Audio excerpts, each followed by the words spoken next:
Bagaikan kanvas yang mengisahkan goresan cerita perjuangan Joseph Wibowo, seorang yang selalu mendedikasikan hidupnya bagi Nusantara.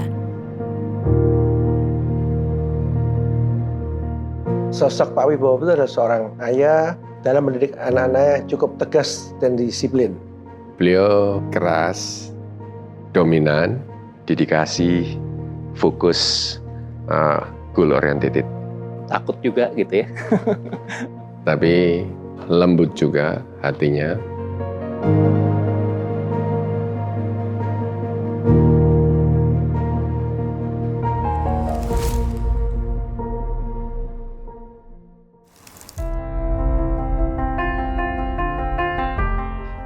Pak Wibowo itu lahirnya tahun 1918. Sangat gak beruntung untuk beliau, karena pada waktu beliau berumur 3 tahun, itu ibunya meninggal. Ayah saya itu tidak pernah mengenyam pendidikan. Ayah saya umur 12 tahun dan menjadi yatim piatu, dibiayain oleh omnya, tapi omnya kurang mampu.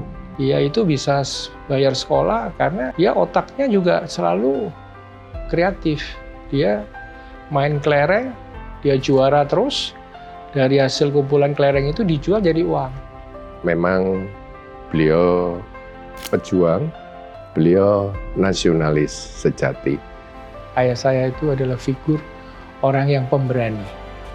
Tahun 1945, ayah saya bergabung dengan pasukan O yang disebut pasukan Umbaran. Di sana peran beliau terutama adalah logistik dan mencarikan dana. Jadi salah satu cerita yang diceritakan ke kami yaitu waktu saya berumur 2 tahun, saya dibawa ke Surabaya. Beliau mungkin sudah di dalam pikirannya, wah ini nanti anak saya akan saya bawa untuk sebagai perisai dalam perjalanan untuk membawa peti yang berisi senjata, granat, dan lain sebagainya itu. Bibinya itu masih ditaruh di pangkuan, gitu. Terus ada pemeriksaan tentara Belanda, kan?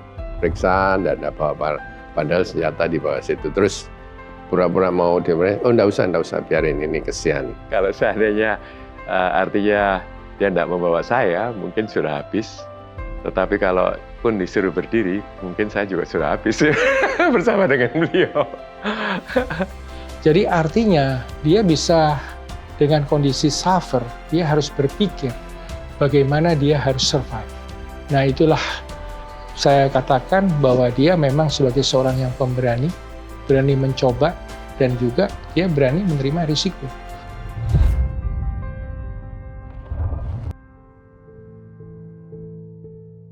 Menurut saya beliau ini termasuk unik ya. Jadi di dalam kehidupannya kita bisa bicara katakan holistik ya. Misalkan pada suatu bulan ya, bulan tertentu misalkan ayah saya juga punya uang cashnya pas-pasan lah gitu. Tapi kalau ada orang minta bantuan kawannya, dikasih gitu. Setelah uang diberikan kepada temannya itu, kata ibu saya, waduh ini nggak ada uang lagi nih. Ya tapi banyak hal yang saya lihat, gak semua yang dia kerjakan itu mulus. Dia dalam usaha trading itu, dia supply kepada salah satu buyer, partnernya dia sendiri. 1 kali kirim, 2 kali kirim, bayarnya cash and carry, lunas. Ya terakhir, kirim barang yang semakin besar, ternyata dia dikasih cek kosong. Nah disitulah modal dia habis lagi. Sehingga hidup kita efeknya sengsara. Kita nggak punya modal, sedangkan anak-anak sudah mulai besar. Lulus SMA langsung melanjutkan studi di Jakarta. Nah dalam hidup susah itu juga, kita nggak bisa tinggal diam. Kita harus survive, kita harus bisa makan. Ya akhirnya jualan. Jadi mau nggak mau, bisnis rantangan, bisnis jualan roti goreng, ambil barang roti dari daerah. Disitulah saya belajar bagaimana menjadi entrepreneur.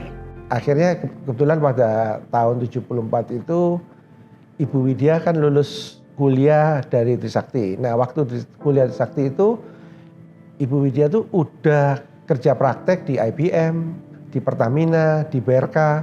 Tapi ayah saya bilang ke Ibu Widya, kamu lebih baik buka usaha sendiri saja. Kita perlu melihat jauh ke depan peluang yang ada. Waktu itu yang akhirnya mengarahkan Ibu Widya dan putra-putri yang lain gitu untuk memulai MCC gitu ya sebagai tiga belakangnya BINUS. Mulai, Papi lihat kalau kita cuman hanya di depan rumah nggak bisa berkembang karena studennya makin banyak. My father berinisiatif untuk mencari tempat yang lain. Datang ke Vincentius. Temulah dengan Bruder Winan pada waktu itu, diskusi dan sebagainya. Bruder, ini daripada siang classroom-nya kosong, ya udah kita bisa pakai nggak untuk tempat pendidikan komputer. Tapi saya dari keuntungan ini, saya mau bagi untuk bantu anak-anak panti asuhan 50%. Proses dari 1 kelas sampai 16 kelas itu full A30 orang. Papi udah lihat bahwa ini harus dikembangkan lagi. Dan disitulah start kita berangkat mulai lebih baik. tahun 84 akhirnya kita dapat lahan di daerah Kebonjeruk, jadi jalan ke Haji Syadan. Jadi kita mulai bangun dan itu pertama kali punya kampus di Kemanggisan. Nama Bina Nusantara, yang memberi nama itu adalah teman perjuangan ayah saya dari Angkatan Laut untuk membina seluruh Nusantara. Makanya kita pakai nama waktu itu STMIK Bina Nusantara.